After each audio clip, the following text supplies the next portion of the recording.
Saudações espaciais a todos, bem-vindos aí a mais uma edição do seminário do Grupo de Pesquisa E2MOC. No dia de hoje nós temos aí a apresentação do Luiz Peixoto, falando sobre o trabalho de mestrado dele, que envolve a parte de controle de míssil, né? É um trabalho bem bacana e bem interessante.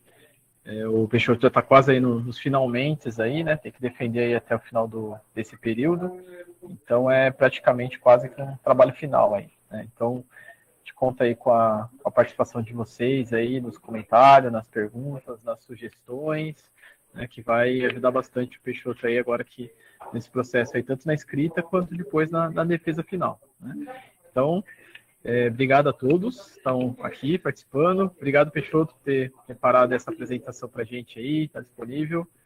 E vamos lá então, Peixoto. Daí a gente vai adotar o tempo aí vou dar o tempo aqui, mas aí é o tempo normal de defesa aí, em torno de 50 minutos. Tá bom?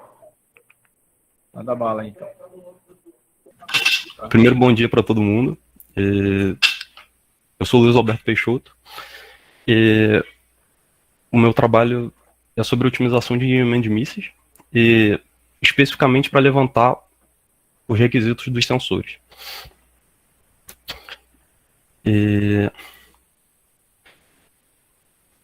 Basicamente, essa apresentação ela é uma continuação das outras apresentações que eu fiz anteriormente, mas essa é mais focada em realmente a parte da análise dos sensores, que é realmente o tema. Nas outras eu passei por como que é a estrutura da simulação, como que foi feito o cálculo dos ganhos de controle, e mostrei mais ou menos como é que é cada sistema, mas ainda não funcionando tudo junto. Aí hoje eu vou mostrar a configuração do guiamento especificamente, e tudo integrado entre si, e um pouco dos resultados que eu obtive até o momento. Basicamente, esse aqui é o diagrama de simulação. Nós temos aqui o sistema do míssil, que é essa caixa. O que é externo a isso é o ambiente, tipo a atmosfera, temperatura, pressão. Nesse caso não tem vento, mas estaria aí também. E o alvo. E dentro do sistema do míssil, a gente tem os sensores, o sistema de controle do míssil, que seria a parte de software, e o airframe, que seria o hardware, né? Tipo, toda a parte de aerodinâmica, propulsão, os sistemas físicos de fato. E aí, o que a gente vai focar mais nessa apresentação é o sistema de controle de voo, principalmente aí dentro a parte do guiamento. Falando um pouco agora dos sensores, eu já tinha apresentado antes um modelamento preliminar dos sensores. Agora, esse é o modelamento que eu estou usando atualmente, é um pouco mais completo. Então, basicamente, o jeito que eu modelo os sensores são: eu pego, esse aqui no caso é um girômetro, no míssil eu estou com uma plataforma inercial com 3 girômetros, 3 acelerômetros, um GPS e um altímetro. E dos sensores da navegação terminal tem o autodiretor, que é o que enxerga o alvo. Então, do modelamento do girômetro, eu pego a velocidade angular nos 3 eixos, que sai da dinâmica. Tem um erro de fator de escala, um bias, que é um erro que é sorteado fixo no início da simulação. Tem a dinâmica do sensor, que é uma função de transferência de segunda ordem. Um random walk, que é modelado como um ruído branco.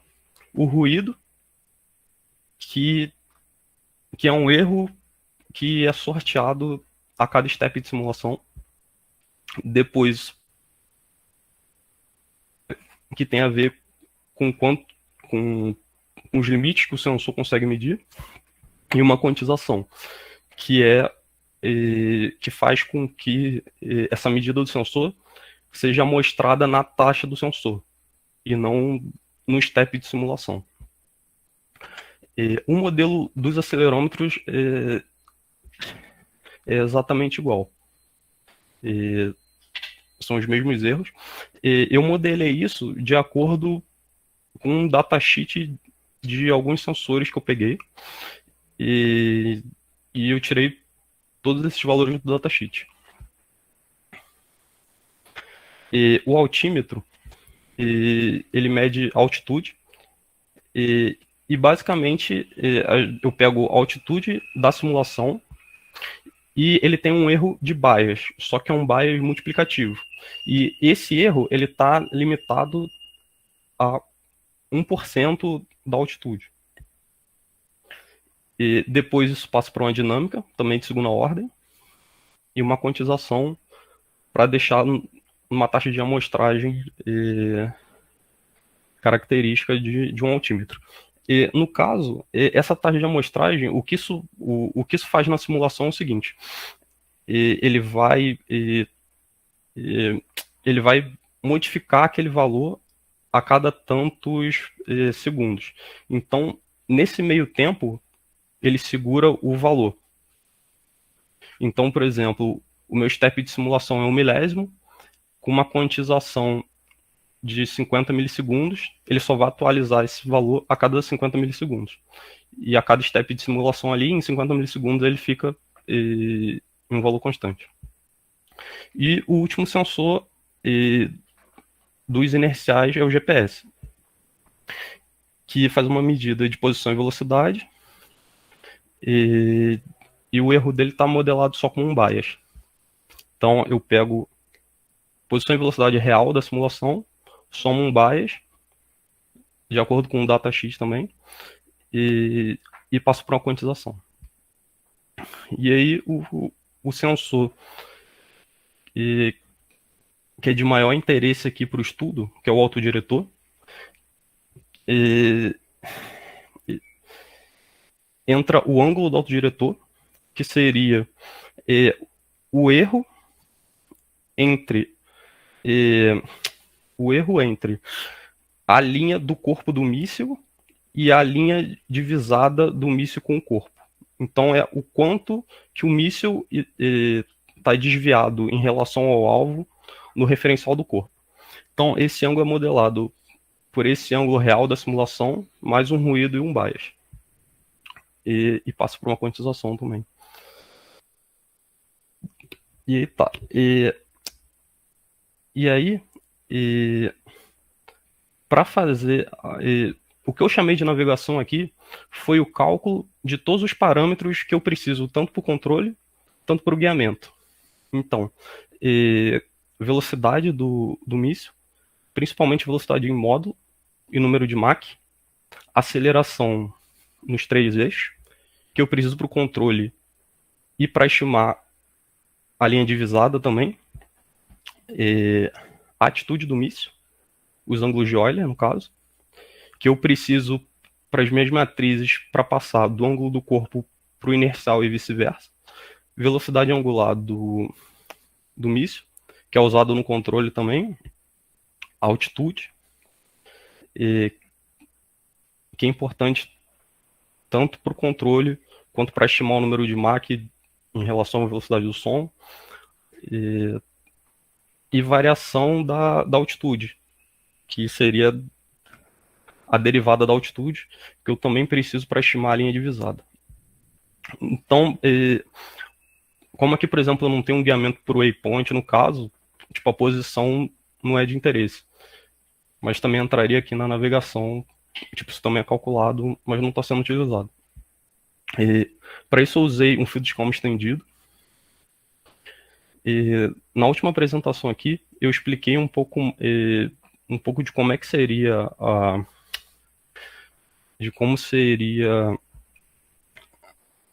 a formulação teórica do fio de calma, mas basicamente o que eu precisei fazer aqui foi E eu peguei aquele modelo de dinâmica daqueles blocos que tinha... eu acho que na verdade é o próximo aqui.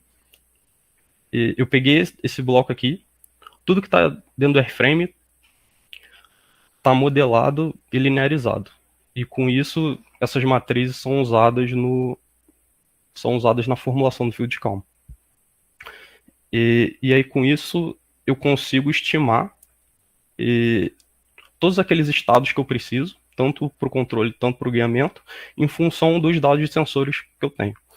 Então, até para o controle, eu não estou usando os dados de sensores direto. Eu estou usando a saída do fio de calma, que é um dado um pouco mais limpo, com menos ruído. Basicamente, a função da navegação é essa. É estimar esses valores auxiliares que eu preciso, tanto para o guiamento e para o controle. Passando para a parte do guiamento de fato, tem 3 leis de guiamento que eu vou utilizar durante o voo.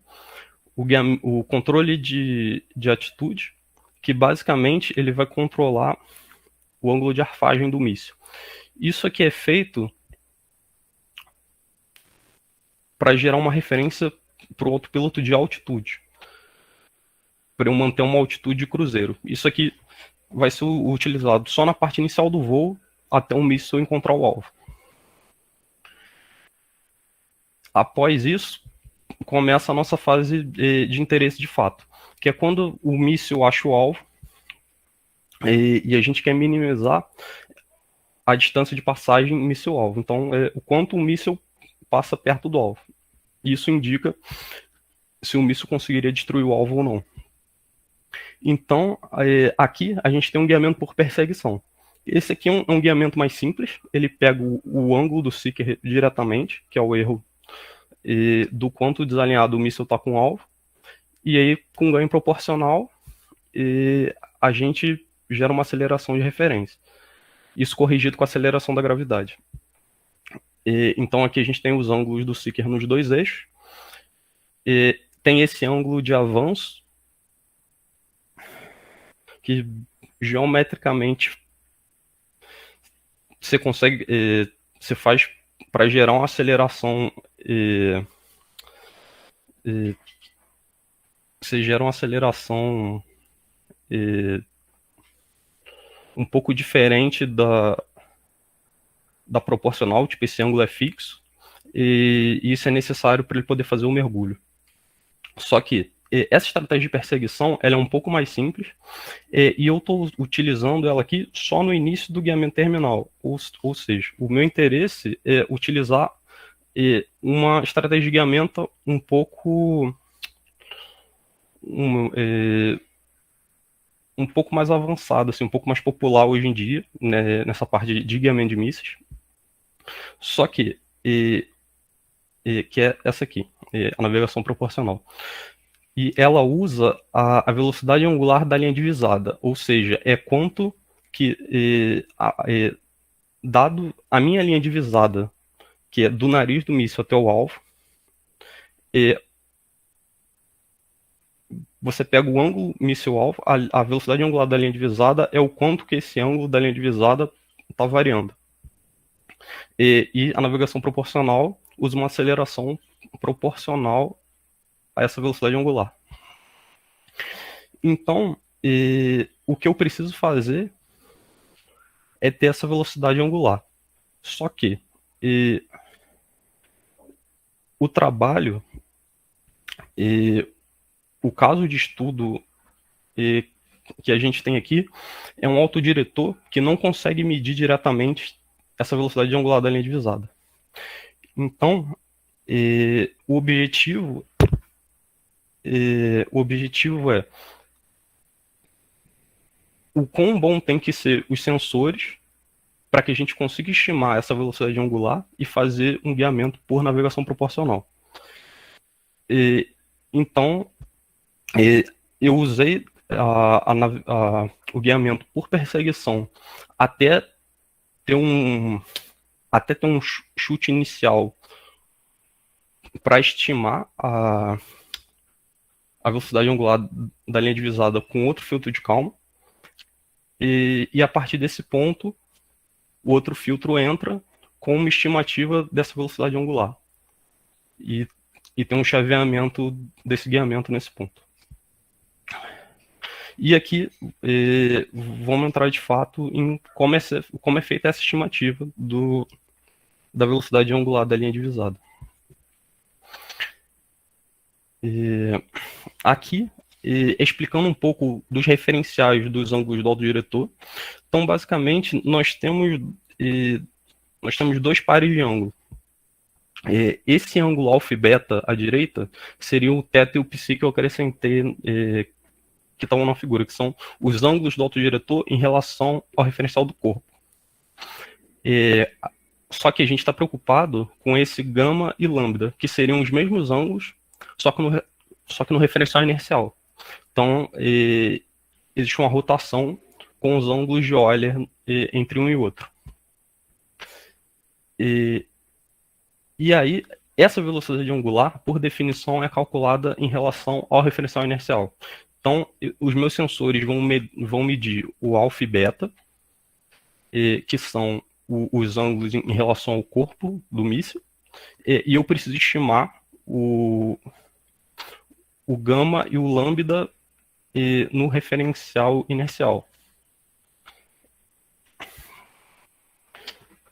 E aí, no caso, a derivada de cada um, né? Então, e aí, essa aqui é a representação de como são esses ângulos no referencial do corpo. E esse Q alfa, que seria o ângulo θ do Seeker, ele é o quanto que o alvo está deslocado no plano Z, e o Q beta, que seria o psi, e o quanto que o alvo está deslocado no plano Y.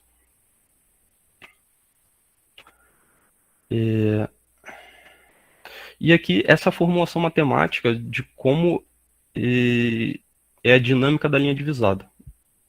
Então, os estados que eu preciso para estimar o Q gama ponto e o Q lambda ponto, que são as velocidades angulares que eu vou usar no guiamento, para estimar elas, eu preciso dos dois ângulos da linha divisada, das duas velocidades angulares,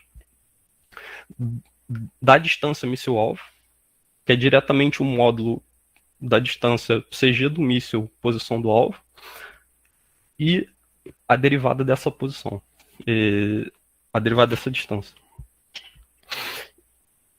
Então, eu tenho essas 6 equações aqui de dinâmica, e eu tenho essas 3 equações de Y embaixo, são, no caso, o alfa, o beta e o H ponto.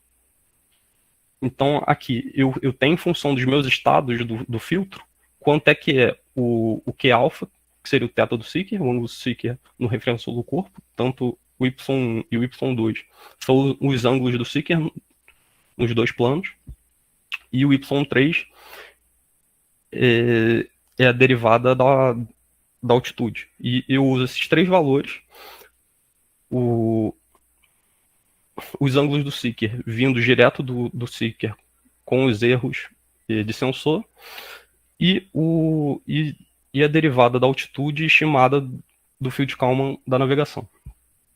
E são esses 3 sensores que eu uso para estimar as 2 velocidades angulares da linha divisada do míssil em relação ao alvo. E aí, uma coisa bem importante que eu descobri ao longo do trabalho foi a importância da inicialização desse filtro, porque esse ângulo medido ele é muito ruidoso, e fazer essa inicialização logo de cara gera um erro muito grande, gera um erro inicial muito grande, e o filtro acabou não convergindo. Então a estratégia que eu usei foi pegar o ângulo medido, passar por um filtro passa-baixa para dar um chute inicial no ângulo, passar por um filtro derivativo para dar um chute inicial da velocidade angular da linha divisada. Só que esses filtros eles têm um tempo de convergência. Então eu preciso esperar alguns segundos até realmente, de fato, dar o chute inicial para começar a estimar esses valores.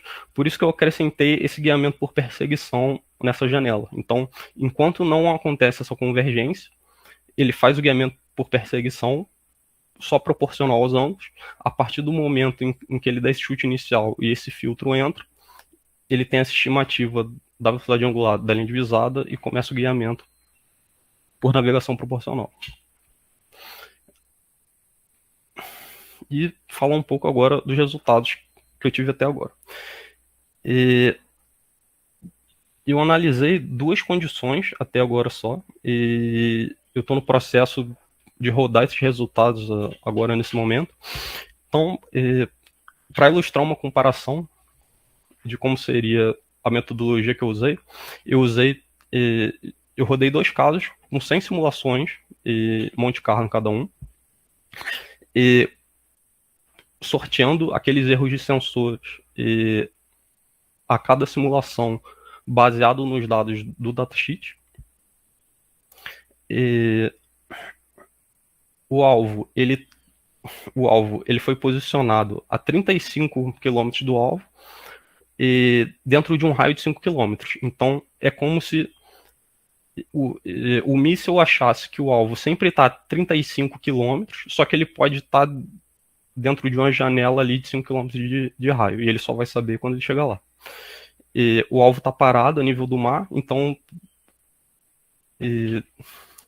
o que é uma consideração válida, porque geralmente esse tipo de míssil, tipo, seria representando um míssil anti-radiação, e um alvo característico seria um alvo parado em solo mesmo. E o relevo foi desconsiderado, o que simplifica um pouco as equações, mas que também, para isso ser avaliado, isso entraria numa sugestão aí de trabalhos futuros. E foi assumido o modelo de terra plana, também, tipo, sem rotação, não foi considerado vento, as propriedades de aerodinâmica, propulsão e de massa foram consideradas ideais também, não se colocou erro em cima disso, justamente para analisar o efeito que a mudança dos sensores tem no guiamento do míssil. E qual critério que a gente usa para avaliar se é eficiente ou não? Esse míssil especificamente,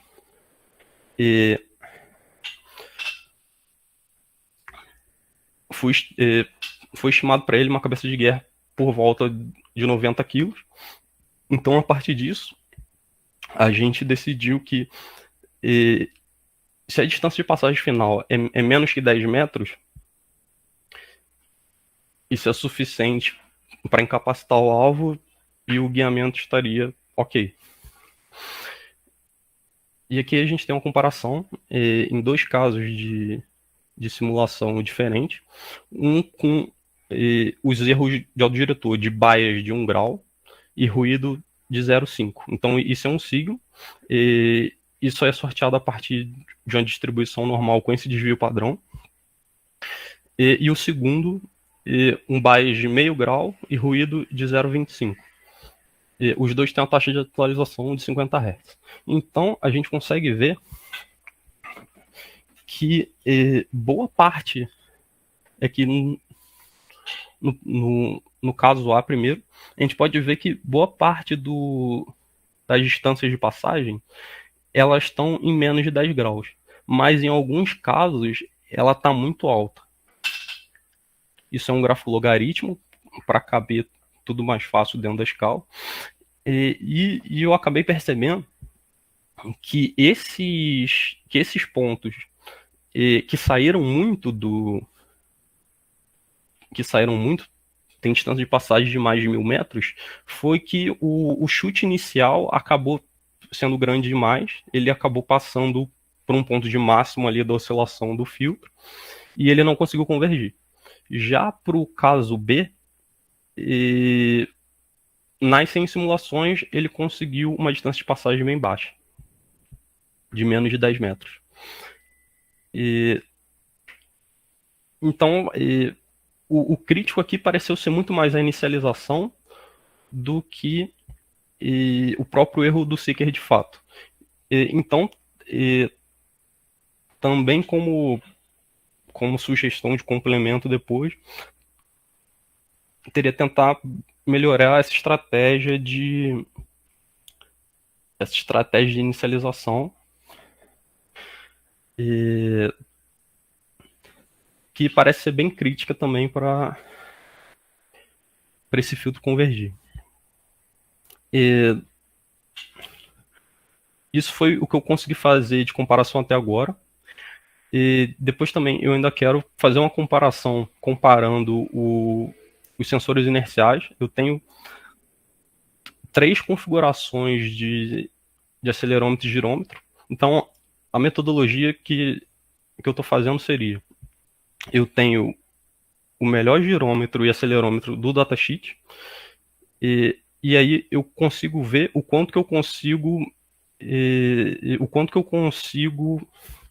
piorar do autodiretor. Então, aqui eu já consigo ver que eu preciso de algo na faixa do autodiretor B, porque a gente tem uma distância de passagem ali um pouco mais alta, por volta de 10. A maioria está concentrada ali por volta de 1, 2, 3 metros. E agora seria travar nesse autodiretor B e começar a variar a plataforma inercial. E ir piorando acelerômetro e girômetro e ver se essa distância de passagem ela continua baixa. E a partir disso, chegar em qual configuração de sensor é apropriada para essa missão.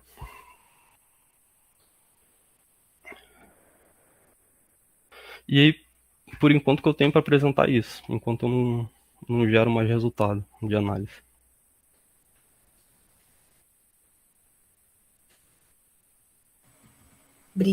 Obrigada, Luiz Alberto. Bom, o Willer pediu desculpa. Ele teve uma visita agora no SEI, então ele teve que dar uma saída. Acredito que ele volta já já, ou depois ele assiste a gravação, mas ele me pediu para começar com as perguntas. Eu queria pedir licença para o grupo. Caio, posso começar? Claro, professora, claro. Posso? Vamos lá. Luiz Alberto, acho que a gente não se conhece, né? Eu acho que só das apresentações. Só daqui, né? Das suas apresentações. Tá. Vamos lá. Com relação a... Primeiro, né? Obrigada pela sua apresentação. É um tema que acho que ele é meio diferente para a maioria do grupo. E cada um é de uma área aqui, e isso acaba enriquecendo bastante a nossa discussão, né? Então, assim, com relação a conteúdo, a parte que você situa a gente da teoria e tudo mais, tem questões que o Willer vai conversar com você com certeza, mas isso foi indiscutível, assim, você manja, você passa pra gente e beleza, tudo certo. Só que você está numa área acadêmica. Uhum. Você está buscando um título acadêmico de um nível muito alto. Você está almejando um mestrado dentro de uma instituição super renomada. E aí, com relação à estrutura de uma apresentação acadêmica, daí a sua apresentação teve bastante falha do começo até o final.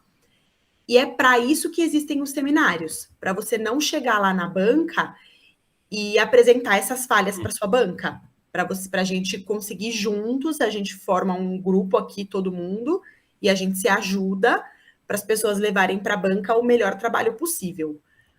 Porém, tem a questão de que os seminários, eles existem exatamente por isso, para ensinar a gente a montar uma apresentação acadêmica num formato acadêmico com bastante qualidade. E aí, toda vez que eu encontro esse tipo de trabalho, eu friso aqui da importância do seminário. E quando eu era estudante, eu não tinha um grupo assim, estruturado, que me oferecesse uma oportunidade desse tipo. Então, eu fico muito triste de ver que as pessoas não estou falando do Luiz Alberto em específico, estou falando dos alunos em geral, não aproveitam essa oportunidade que a gente tem. Eu fico muito triste, de verdade. E aí também eu fico muito feliz de ver outros alunos que aproveitam muito e a gente vê o crescer desses alunos ao longo dos seminários, né, Isa, Caio e companhia. Então, Luiz Alberto, eu sugiro que você dê um gás agora nesse final e aproveite os seminários para você se preparar da melhor forma que for possível para sua defesa final, porque com certeza os seminários vão fazer diferença na qualidade da sua apresentação. Vale para todos, tá? Mas assim, isso também, eu acho que eu ia estar muito preocupada se o seu problema fosse com relação ao conteúdo. E não é, né? O seu problema é com relação a formato de apresentação acadêmica. Então, tá meio fácil da gente solucionar, principalmente tendo um grupo como o E2MOC. Então, aproveita essa oportunidade, não perde. Senão você vai apanhar da sua banca feio. Não faça isso. Uhum. Como o Willer disse, né? Você já passou o primeiro slide, e aí depois você voltou e foi ótimo. Aí você se apresenta. É legal você falar talvez a sua formação também, já que as pessoas aqui não te conhecem tanto, né? A gente está nessa coisa da pandemia, então tudo acaba sendo online, nosso vínculo acaba ficando mais distante entre todos. Então você se apresenta, você fala, eu sou o fulano, eu sou formado nisso em tal instituição, e aí o tema do meu trabalho é esse, meu orientador é esse, meu co-orientador é esse, minha linha de pesquisa é essa. Beleza, a gente, com a sua capa, a gente contextualiza, entende quem você é. Aí, a primeira coisa que você precisa fazer é introdução e objetivo do seu trabalho. Senão, você começa a metralhar a gente de informação e a gente não eu, pelo menos, que não sou tanto da sua área, não sei os demais, né? A gente fica meio confuso, assim, do que você está falando. E, às vezes, a gente nem absorve tanto. É bom a gente ter a oportunidade dos seminários estarem gravados, então a gente consegue assistir de novo a sua apresentação, porque aí no meio do caminho você foi falando, né? Mas já chega com a gente, assim, de cara. Introdução. Bom, eu vou falar sobre míssel, o meu problema é esse, o meu objetivo é esse. A primeira coisa, de forma bem calma e bem clara. Só depois disso você vem com um monte de teoria para cima da gente, porque aí a gente já sabe qual é o seu assunto e a gente está preparado para receber a sua teoria, e aí tudo que você vai falando de teoria, a gente vai linkando com o seu problema e vai começando a entender o seu problema e conseguindo entender os seus resultados no final. Entende? Então, fez a capinha, depois introdução, objetivos, e aí você vai precisar, não sei se você já fez isso, se você não fez, eu já vou te adiantar que é uma parte muito chata. Você vai precisar fazer uma revisão bibliográfica. Você já fez? Isso. Não, Isso é boa sorte. Boa sorte, porque isso é chato pra caramba. Os meus alunos, eu já peço para isso ser a primeira coisa, porque é tão chato que aí se livra. Chega nessa fase, você já está cansado, né? Ainda tem que fazer uma revisão bibliográfica. Então, você precisa mostrar para a gente o que já foi feito do seu trabalho, com relação ao seu trabalho. Ah, fulano fez isso, ciclano fez isso, beltrano fez isso, e eu, Luiz Alberto, vou fazer isso. Então, você mostra o que já foi feito e mostra para a gente o que você vai fazer. Aí você traz o diferencial do seu trabalho, você mostra para a gente a importância. Isso também faltou. Você vai fazer, então boa sorte, porque é bem chato. Aí você disse que a sua apresentação é uma continuação das demais apresentações que você trouxe aqui, né? Só que você, para mim, assim, eu não sei, essa não é a sua apresentação final, a final do seu mestrado, né? Não, ainda não. É porque, assim, até agora... E nem se falar, né? Nem deixei você não, tranquilo. se defender. Tranquilo. Desculpa. É que agora eu ainda estou gerando os resultados finais, eu ainda estou terminando a parte de escrita, então realmente, assim, foi correria para terminar e entregar, assim, o coisa. Agora eu vou começar a parte de estruturar tudo, organizar, vou pegar as apresentações anteriores, vou partir desde o começo e montar Legal. a Mas aí, apresentação final. de qualquer forma, Uhum. qualquer apresentação que você fizer, é título se apresentando, depois introdução, objetivos. Ah, não fiz a revisão bibliográfica. Beleza. Se você tiver 2 ou 3 trabalhos, já é legal você mostrar pra gente. Mas não fiz. Beleza. Agora, introdução e objetivo tem que ter. Tem que ser a primeira coisa que você vai falar. Ó a cara de bravo do William. Tem que ser a primeira coisa que você vai falar. Aí, depois disso, você apresentou a teoria, joia, isso foi super legal. E para mim, que não sou da sua área, foi bem rico, foi bem legal. Aí o povo que é da sua área vai te trucidar aí no que aí eu já não tenho condições de fazer. Deixa eu ver. É isso, assim, de aproveitar mesmo essas oportunidades dos seminários, porque aqui a gente tem um grupo super completo, a gente tem pessoas que já participaram de inúmeras bancas e vão poder te dar feedbacks com relação a isso, tem pessoas que nunca participaram de banca, e aí são as perguntas mais difíceis, são as dessas pessoas, então elas têm uma importância muito grande dentro do grupo, tem gente de todas as áreas, então aproveita isso do seminário para participar, sabe? Para melhorar realmente a sua apresentação. E mesmo que você não tenha terminado o seu trabalho, ainda faltou um slide de conclusão do que você trouxe para a gente, dos resultados que você trouxe para a gente. Mesmo que pareça chover no molhado, você, fecha a sua ideia, entende? Precisa. Então, introdução, capa, introdução, objetivos, revisão bibliográfica se tiver, teoria, beleza. Resultados, e aí falta a conclusão para você fechar tudo que você disse. E aí eu tenho uma dúvida que eu acho que um monte de gente deve ter. O que ele falou? Eu não estou duvidando, só quero saber o que é. Que raio que é esse de modelo terra plana? Então, é porque assim. Eu sabia, Eliana, que a Terra é plana, cara? Não, como assim, trouxa? A Terra é plana? Não. Na parte aeronáutica, é porque assim, isso tem a ver com quão complexo é um modelo que eu estou usando. O modelo de terra plana é o mais simples. Então, basicamente, é um referencial ali XYZ, a aeronave está andando para frente e você não considera e você não está considerando nada, assim. Tem modelos de terra, tipo esférica, geodésica e tal, que você começa a considerar latitude e longitude, e as contas de navegação são feitas em relação a isso, e você passa para outro referencial para fazer as contas que você precisa de posição. E tem modelos que você já começa a avaliar a rotação da Terra. Isso é muito importante para voos longos. Para voos mais curtos, não pega tanto. Então, dá para assumir que a Terra é plana ali numa distância curta, sem muitos problemas. Mas para voos mais longos, assim, se eu não me engano, a partir que é um voo curto? Eu acho que, se eu não me engano, a partir de 3 minutos de voo, a rotação da Terra já começa a dar diferença. E os seus mísseis têm quanto? Eu acho que uns 60 segundos só de voo até o alvo. Entendi. Deixa eu só complementar. Desculpa, pode falar. Termina, Peixoto. O alvo está, em média, 35 quilômetros do alvo. Bem rapidinho, bem rapidinho. Tá, entendi. Eu perguntei mais no sentido de saber o que é isso, não de que eu achasse que estava fazendo alguma besteira, de jeito nenhum. Olha, é que, na verdade, o nome ingrato, né, gente? Você tem que pensar que o trabalho dele, ele está no sistema topocêntrico, né? A gente não está pensando no satélite, que a gente está no sistema inercial e tal.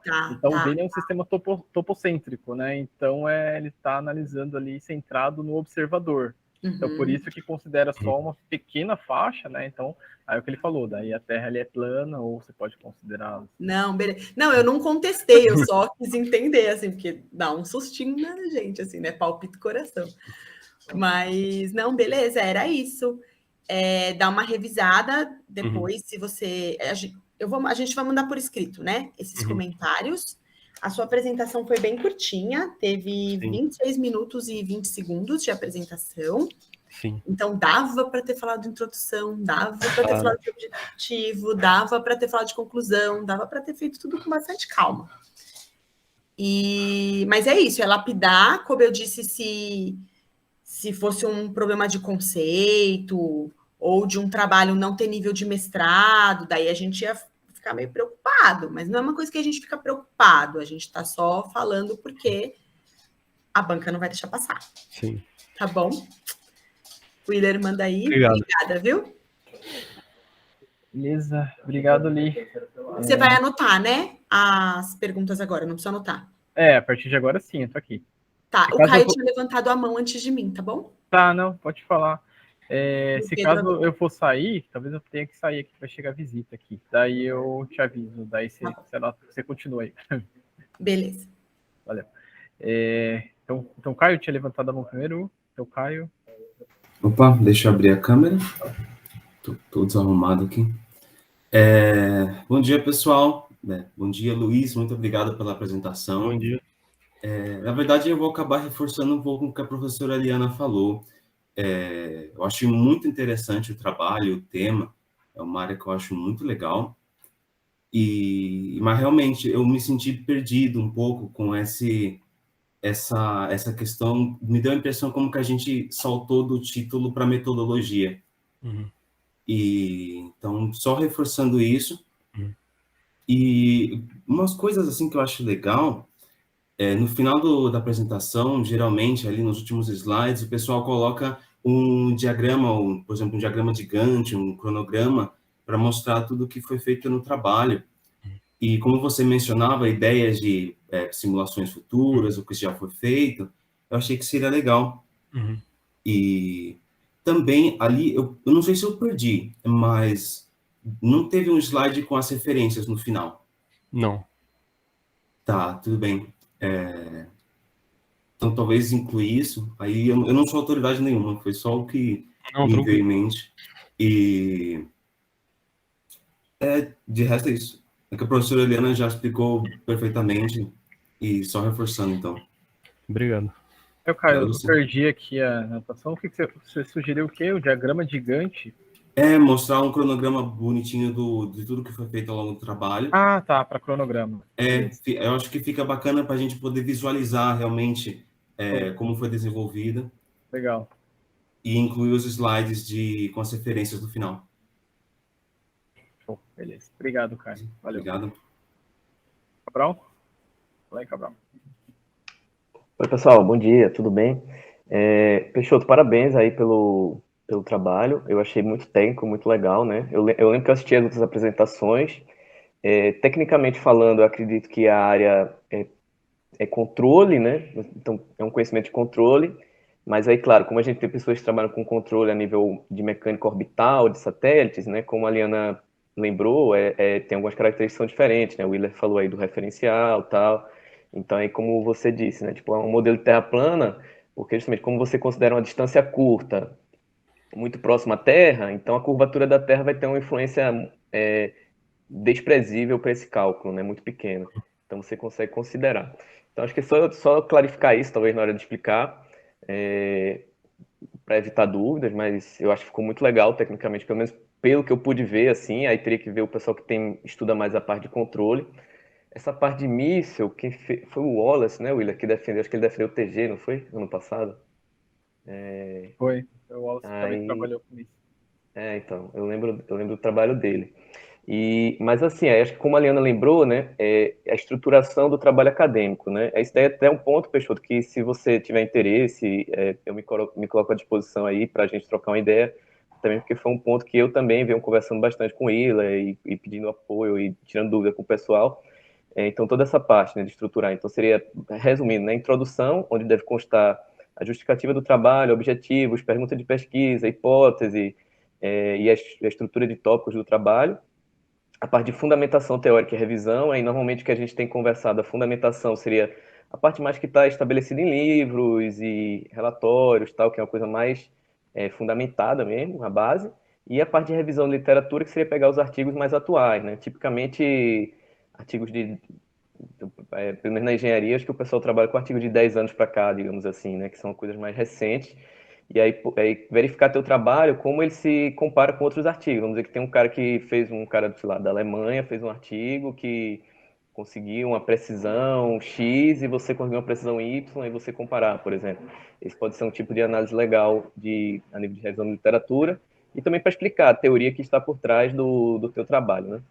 E aí, sim, a parte de desenvolvimento e resultados, aí sim eu acho que você tem uma maturidade muito legal, porque aí, tipo, na verdade, é um método de pesquisa, então acho que colocar uma seção ou capítulo explicando aí que seu método de pesquisa é baseado em modelagem e simulação, né? Porque eu acho que você, não, por exemplo, não tem um experimento, né, no teu caso. Então, acho que é mais uma coisa de modelagem e simulação, teu método de pesquisa. E a parte de desenvolvimento, aí sim, eu acho que ficou bem claro, né, que você explicou o passo a passo, como você chegou, e os resultados, né, que você obteve. E eu acho que a parte de conclusão, de discussões e conclusão, eu acho que meio que você já tem, pelo que você explicou, você já tem uma conclusão legal, né? E aí você até falou umas coisas, no futuro pode ser feito isso, então isso daí já é os trabalhos futuros, né? Que também normalmente é um tópico, normalmente o pessoal coloca junto da conclusão, né? E aí o Caio lembrou também das referências. A Liana falou que, como é revisão, é muito chato, né? Eu não sei se é chato, eu acho legal, assim, ver, conhecer o que já foi feito e tal. Mas é trabalhoso, com certeza, porque você começa a achar muitos artigos, muita coisa, você precisa organizar, e tem umas dicas lá das ferramentas que o Willa tinha falado do JabRef, mas existe também o Mendeley, existe o Zotero, né? Ferramentas que te ajudam a organizar as referências, é um Reference Manager que chama, e aí você vai estruturando e colocando, e aí, claro, às vezes você, digamos assim, tipicamente pelo que eu vi nos mestrados, tipicamente é uma coisa de 30 para mais artigos que o pessoal cita, sabe? Então, pelo menos é bom ter algum embasamento a nível de artigos, assim. E aí, eu acho que tu organizando isso aí, eu acho que vai ficar bem legal, bem maduro, porque, como eu falei, eu acho que a parte do desenvolvimento e resultado tá muito bacana. E eu vi que você falou muito bem, Peixoto, de outras vezes que você falou, eu lembro que às vezes você era um nervosismo e tal, né? Mas eu vi que você falou com super tranquilidade, respirou bem. Só no começo você deu uma largada que o Willer disse, não, calma. Mas depois eu vi que fluiu bem, você explicou bem, então achei bem legal, cara. Então parabéns aí Valeu. pelo trabalho. Vamos em frente aí fazer essas correções finais, conclusões e tal. E correr para a defesa aí que vai dar certo. Beleza? Valeu, obrigadão. Valeu, Peixoto. Um abração. Valeu. Valeu, Cabral. Obrigado.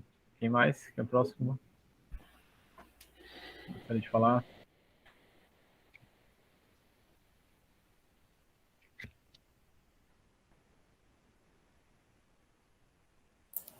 Oi, Oi, Thaís. oi. Peraí que eu tô ligando a câmera. Parabéns, Peixoto, pela apresentação. Obrigado. O seu trabalho é muito interessante. Eu acho muito interessante essa área. Concordo totalmente com o que a Adriana disse. Eu acho que faltou realmente uma estruturação melhor como um trabalho acadêmico. Talvez se você estivesse vendendo seu peixe em outro ambiente que não fosse o acadêmico, ficaria legal a sua apresentação, entendeu? Agora, quem está acostumado com a área acadêmica tende a querer essa ordem cronológica da apresentação, entendeu?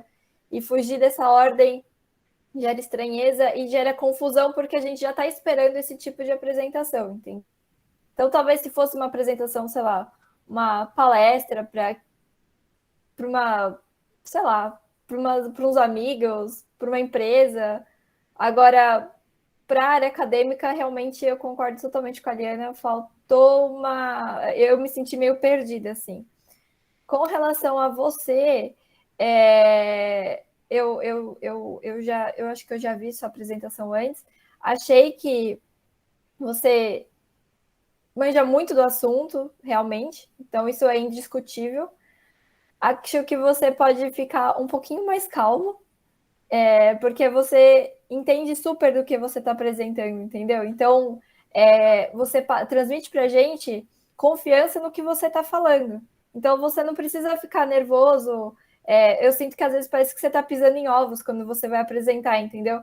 E você não precisa disso, porque a gente tem certeza do que você sabe o que você está fazendo.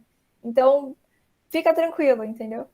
E só uma outra curiosidade que, se você passou na sua apresentação, eu não vi, foi quantos graus de liberdade você está usando na sua simulação? A simulação tem 6. São os 6 3 de graus. translação e os 3 de rotação. Legal, legal. Não, foi só uma curiosidade. Parabéns. Eu tenho certeza que você vai arrasar na sua apresentação final. É só fazer essas mudanças de estruturação realmente do teu trabalho e fica mais calmo que vai dar tudo certo, tenho certeza. Valeu, Parabéns. obrigado. Valeu, Thaís. Obrigado, Thaís. Quem mais? Próximo. Quem tem mais algum comentário, alguma pergunta para fazer para o Peixoto? Ô, professor, bom dia. Oi, Alessandro. Alessandro, Pode falar. bom dia. Ô, Luiz, bom dia, cara. Bom dia. Ô, Luiz, foi ótima, né, a sua apresentação, perdão, né, e foi como a Liana, né, a Thaís falaram, né, e os outros demais que também apresentaram, né, assim, para quem tem um conhecimento, né, sobre esse assunto de guiagem de míssil, essas coisas, né, que até, particularmente, né, a minha formação inicial é essa, eu entendi muito bem o que você quis dizer, tá?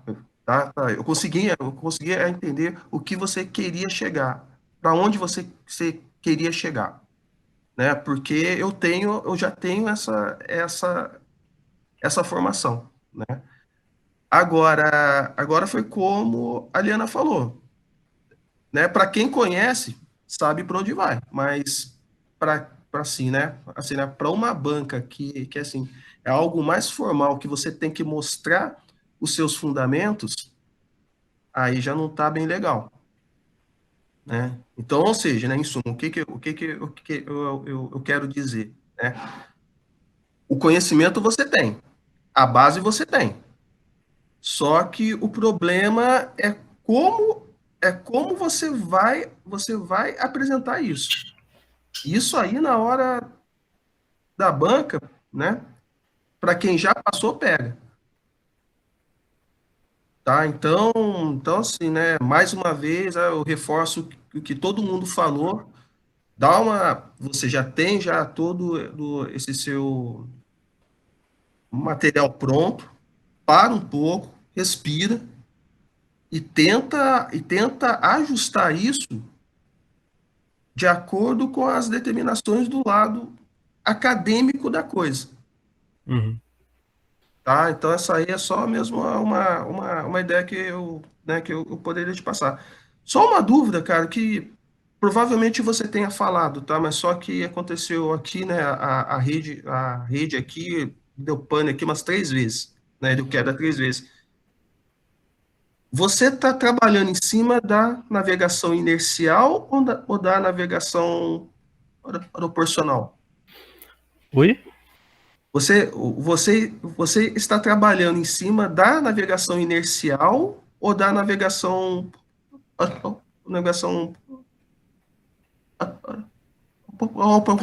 proporcional? É que assim, do jeito que eu dividi, são coisas assim um pouco separadas. O que eu chamei de navegação, ela acontece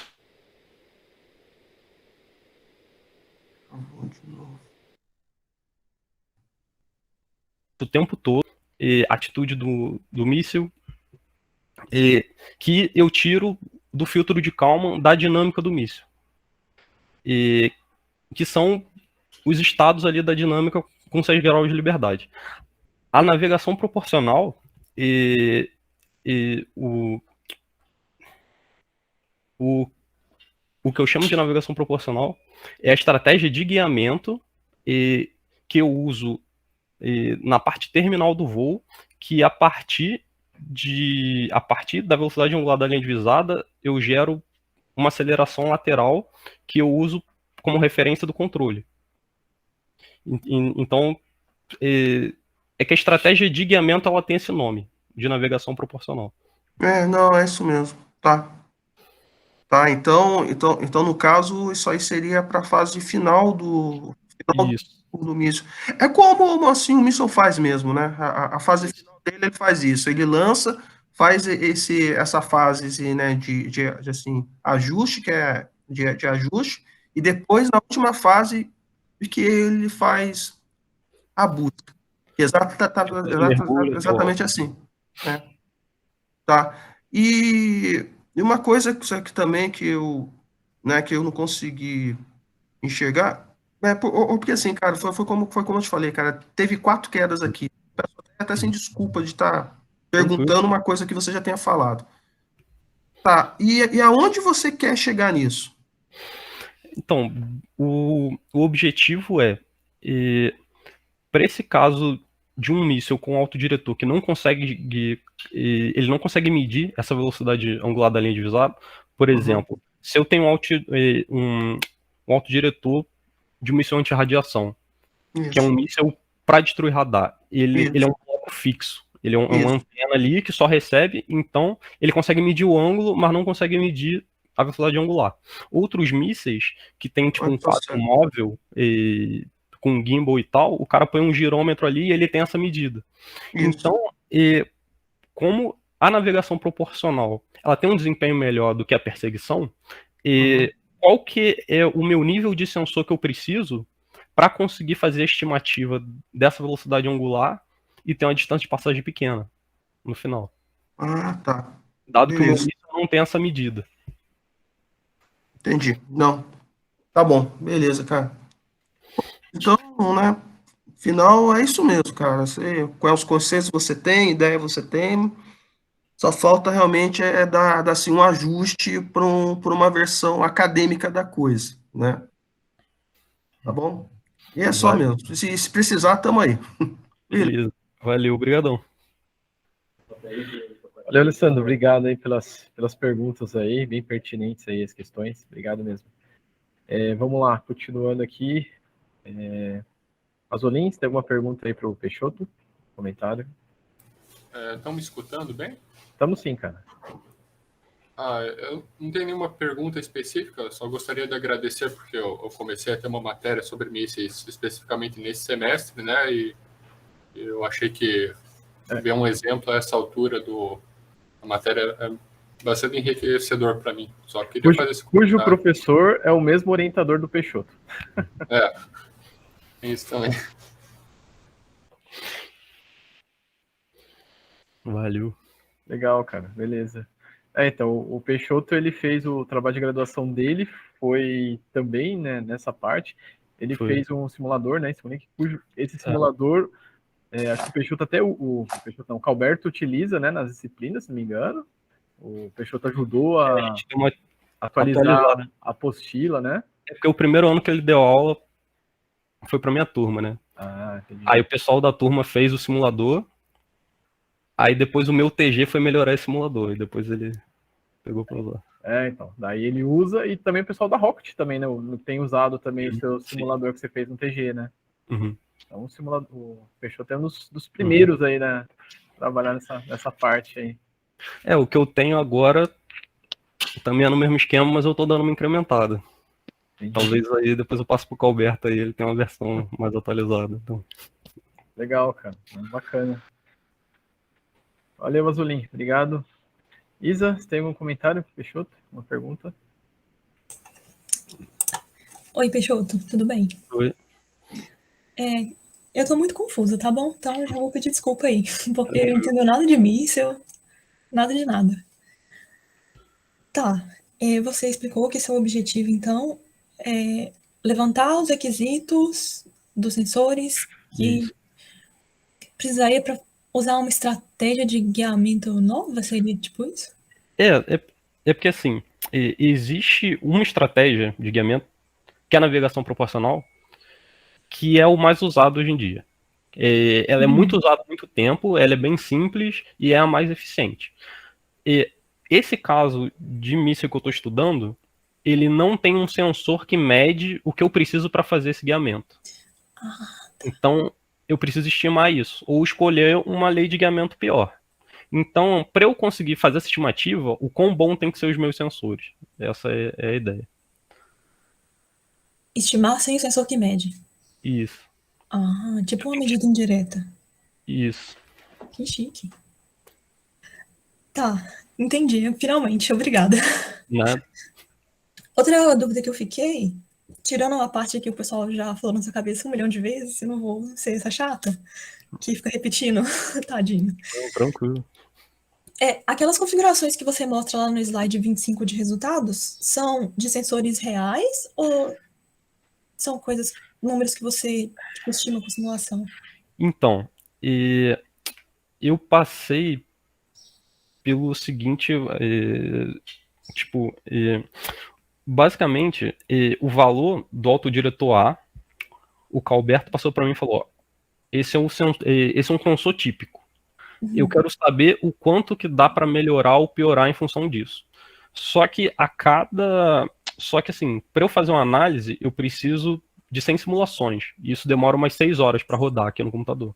Então, assim, eu preferi a estratégia de ter patamares de sensor. Então, baseado no sensor que ele me passou a configuração, eu dividi por 2 os valores, eu teria um sensor ainda melhor ainda, e eu iria rodando para cada um e vendo o quanto melhorava. Porque eu não consigo ir fazendo um ajuste fino e rodando, porque demoraria muito tempo. Mas aí, basicamente, seria isso. Com os sensores inerciais, que eu também vou fazer essa análise, que é o próximo passo, eu estou rodando as simulações nesse momento, é mais fácil porque eu tenho os datasheets e eu tenho as categorias de sensor. A própria empresa tem um melhor, um intermediário e um pior. E aí eu vou analisar para os 3 casos já a partir do datasheet. E a maioria dos sensores, o Calberto passou para mim o valor, os que eu não tinha. Depois eu vou dar uma pesquisada e tentar embasar melhor, mas tá tudo dentro da faixa ideal, né? E depois eu vou procurar uma justificativa, mas eu sei que tá dentro do que o pessoal usa. Entendi. Alessandro, você quer fazer alguma pergunta nesse tópico? William, desculpa, tá? Desculpa aí, tá entrando aí, entrando assim só uma dúvida. Por acaso vocês estão fazendo assim, algum cenário para mostrar esses seus resultados? Olha só, supondo que míssil X que vai lá para um alvo Y, seja atingido o alvo Y. O cenário seria uma missão de míssil de radiação com alvo a 35 km do alvo. Porque assim, esse airframe é baseado num míssil que estava em desenvolvimento, acabou parando no meio do caminho. Eu peguei esse airframe pronto e só calculei o controle em cima dele. Beleza, tá bom. Então, basicamente, é uma missão característica desse míssil em específico. E aí, o alcance dele é 70 km. E aí, a sugestão do Calberto foi, vamos fazer em cima de 35, porque como o interesse é o guiamento terminal, a gente não está avaliando o cruzeiro de fato, não é o interesse do trabalho, a gente põe ele mais perto para reduzir o tempo de simulação, e 35 km já é intermediário ali para esse caso, né? 35 é um de superfície. Uhum. É isso mesmo. Não, tá bom. Só assim, uma outra ideia, né? Uma sugestão que podia passar. Como assim você já tem esse cenário, é tentar se focar em cima dele, porque vai acontecer o seguinte: as pessoas elas vão acabar entendendo mais fácil aonde você quer chegar. Uhum.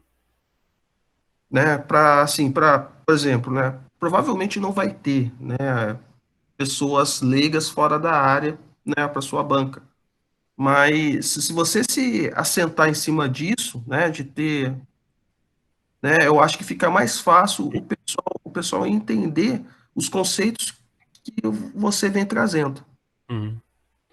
Tá bom? Beleza. Isa, mais uma vez, me desculpa aí, tá? Não, tranquilo. Sem problema. Olha, Alessandro, obrigado. Eu ia perguntar se você não quer usar um método de otimização para poder especificar o seu sensor, mas deixa. O Peixoto ele usou alguma coisa, não foi que você fez uma disciplina de otimização, Peixoto? Eu usei um algoritmo genético para calcular os ganhos do controle. Que legal. Porque assim, pro filtro de Kalman, foi uma coisa que eu até perguntei pro Manga. Porque Eu fiz a matéria dele de inteligência artificial e o exame era usar alguma coisa que a gente aprendeu na matéria para aplicar no nosso trabalho. E eu perguntei em relação ao fio de calma. Ele falou, cara, o fio de calma eu não indico tanto, porque a otimização dele é baseada nos erros de sensor que você tem e é o que o pessoal usa. Então não tem muito o que ajustar. Mas ele falou que do controle era interessante fazer. Aí eu preferi por esse lado. Eu não cheguei a usar nada no fio de calma especificamente. Mas você chegou a usar esse logo genético, então, no controle? Sim, para calcular os ganhos do controle. Ah, tá. Então, isso aí é uma coisa que você tem que colocar depois, na próxima apresentação, né, na completa e também no texto, deixar bem. Uhum. É isso aí, eu acho que eu falei bastante na apresentação passada, eu vou juntar os slides depois. Né? Beleza. Eu tinha só uma outra sugestão que eu tinha anotado aqui, para na sua apresentação você usar ou o apontador de laser, ou o cursor do mouse. Ah, tá. Porque Beleza. tinha alguns slides que tinha, acho que, mais de uma figura, aí ficava meio difícil de acompanhar. Mas eu gostei muito da sua apresentação, dessa e das outras. Obrigado. O pessoal falou sobre nervosismo, eu te entendo bem, eu também fico bem nervosa, mas acho que você tá indo bem aí, controlando o nervosismo. Parabéns. Obrigado. Bem, obrigado, Isa. Valeu. Mais alguém? Tem mais algum comentário, pergunta? Peixoto? Alguém que não falou? Alguém que já falou? Não? Cara, seguinte, eu tive que sair aqui de um problema no final da apresentação, não vi inteira, vou assistir depois a gravação, até para a gente discutir melhor. Semana que vem, vamos ver se a gente faz a reunião lá na segunda-feira, independente se o Roberto conseguiu ou não. Às vezes consegue, a gente não acaba fazendo, mas a gente também tem bastante coisa para conversar. Bom, acho que só reforçando o que todo mundo falou, né? Deixou bem claro a questão da estrutura, cara. Se você estivesse fazendo, a Thaís falou muito bem, se você fosse fazer essa apresentação pro pessoal da CIAT, para uma empresa, sei lá, alguma coisa do tipo, tá ótimo. Tipo, você tá focado no desenvolvimento, do que você está fazendo, resultados. Só que você não pode esquecer, cara, que você está fazendo um trabalho acadêmico, científico, você está fazendo um mestrado, né?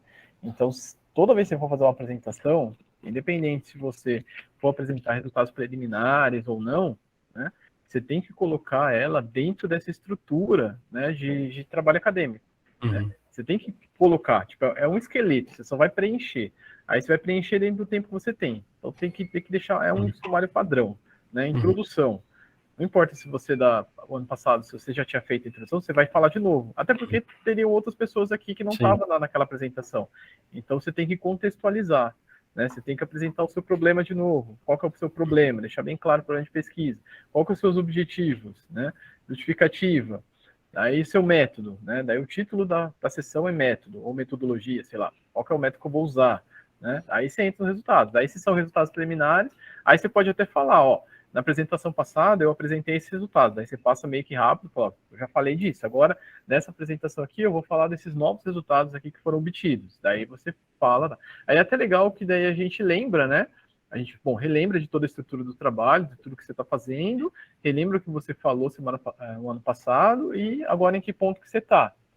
E daí, mesmo que você não terminou, daí você coloca uma sessão de conclusões preliminares ou considerações preliminares, alguma coisa assim, até aquele momento, né? Quais são as suas conclusões, as suas considerações? O seu problema de pesquisa está sendo resolvido? As hipóteses, né, que você definiu lá no começo, também se deveria falar, né? Elas estão corretas ou não, né? Você está tendo que remodelar elas, revisar elas, né? O quanto do seu objetivo já foi concluído, né? E daí entra a questão do cronograma, que daí numa apresentação dessa é muito bacana também se apresentar, né? Ó, aqui a gente está aqui, ó, já foi feito isso, isso e isso, falta isso, né? E daí fica perfeito, fica bem claro, né? Caio colocou muito bem também essa questão das referências, cara. Precisa colocar referências, né? Na apresentação, todas figuras, equações que você usar, tem que colocar as referências. Daí você pode colocar por formato de número ou por sobrenome e ano, né? Daí no final você coloca o slide. Claro que você não vai falar todas as referências, mas você tá lá, entendeu? Só tá aqui as referências que eu usei e tal. E então é isso, cara. Então, da próxima vez, né? Sempre quando for fazer, leva para a rebina inteira. Se você for fazer uma apresentação numa empresa, é uma coisa. Agora, se for fazer uma apresentação no trabalho do seu mestrado, do seu TG, do que for acadêmico, as pessoas vão esperar quando você começar a ver essa estrutura. Entendeu? Dentro do que eu falei, né? Dentro colocado aí na introdução, problema, objetivo, hipótese, blá, blá, blá, certinho. Tá? Então, com relação a isso, e isso toma tempo, assim, entendeu? Uhum. É por isso que é a minha preocupação. Você está tentando, você tem muitos resultados, né? Está trabalhando na simulação, está fazendo vários casos, só que o prazo está aí, né? E para escrever, para colocar isso daí, leva tempo, né? Então, não sei o que vocês conversaram com o Alberto na última reunião, mas talvez dá uma congelada, né? Ou finaliza esses resultados e foca aí na parte da escrita.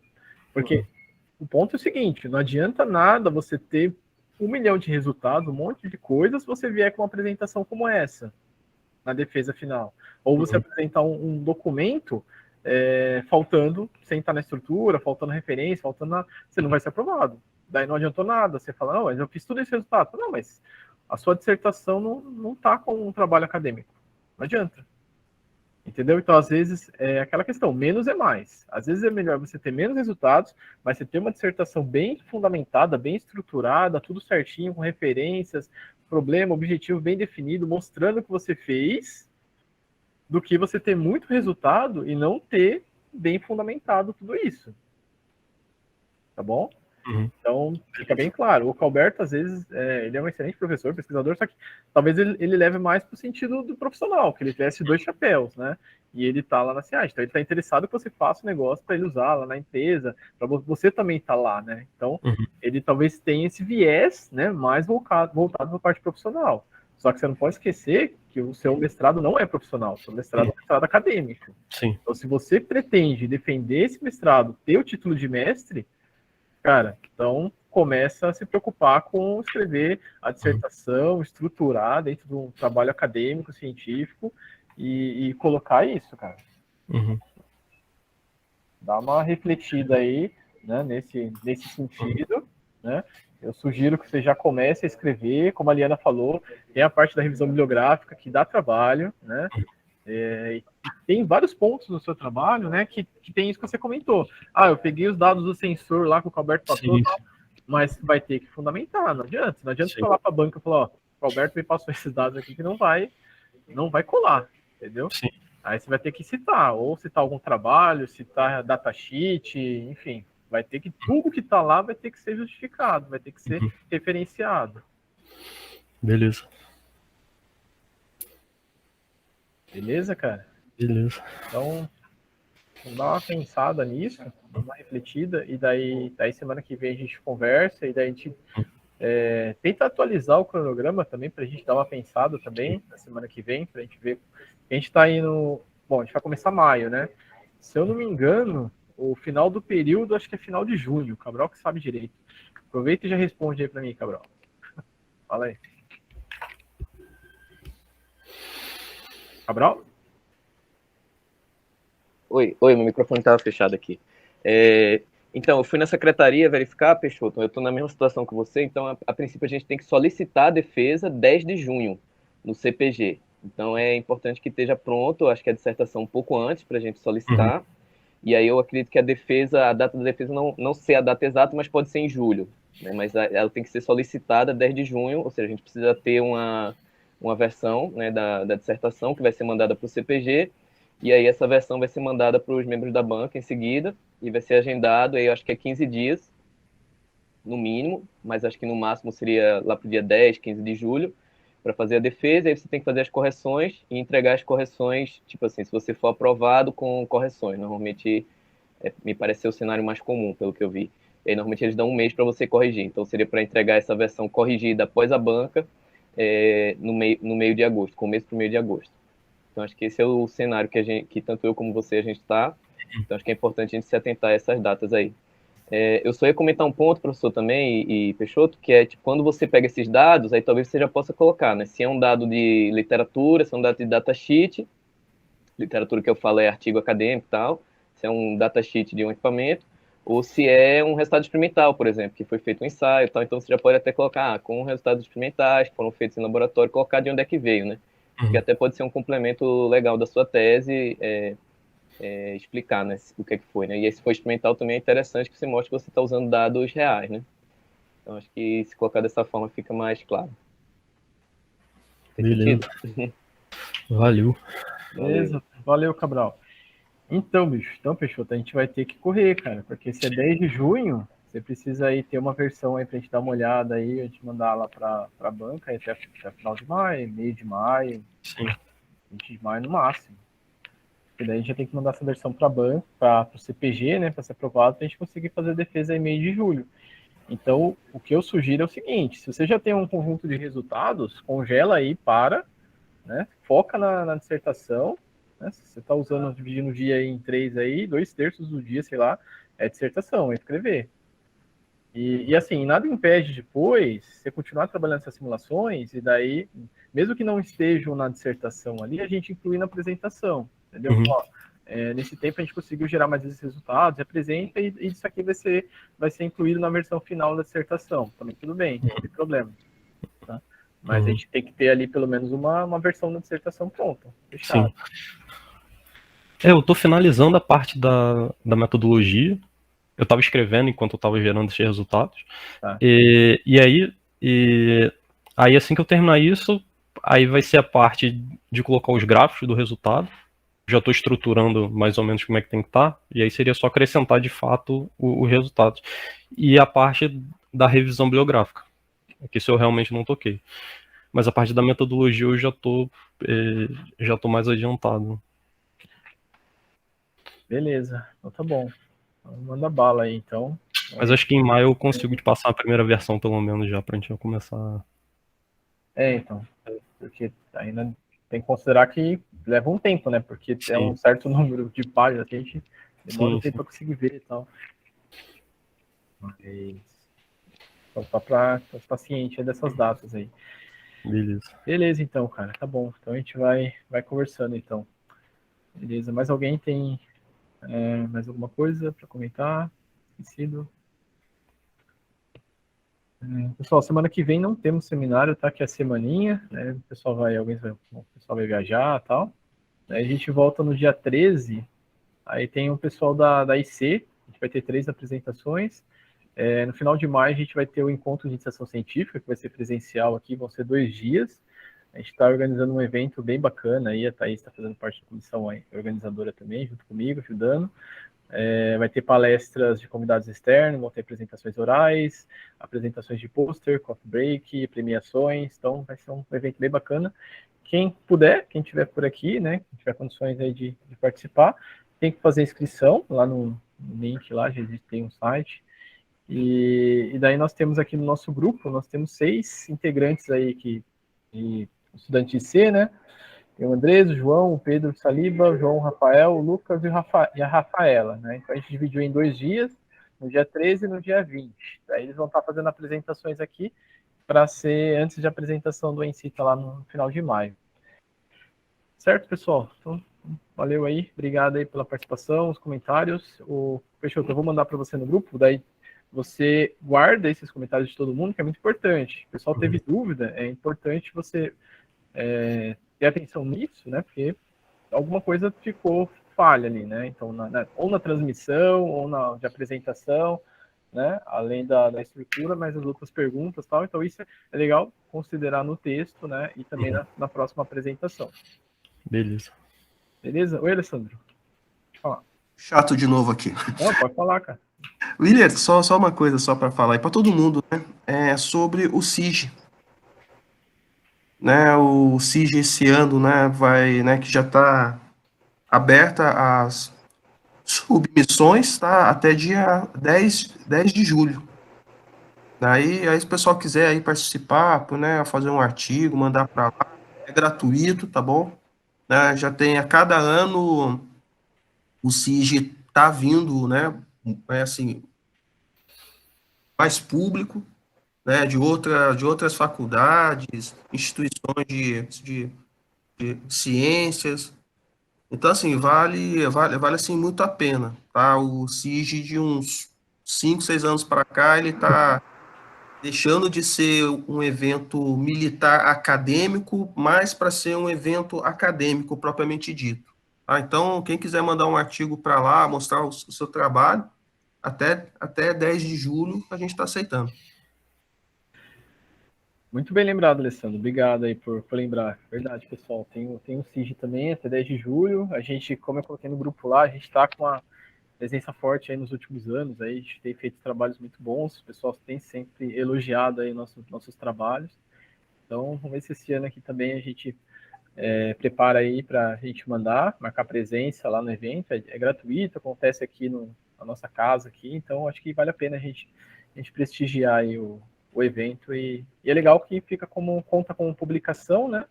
Publicação nacional, conta crédito também, então tem tudo a ganhar aí. Beleza, pessoal? Então, obrigado aí, novamente, e até a próxima aí, bom final de semana para todo mundo. Valeu. Obrigado, Bom final pessoal. de semana. Um abraço. Tchau, tchau. Tchau, gente. Bom fim de semana. Valeu, pessoal.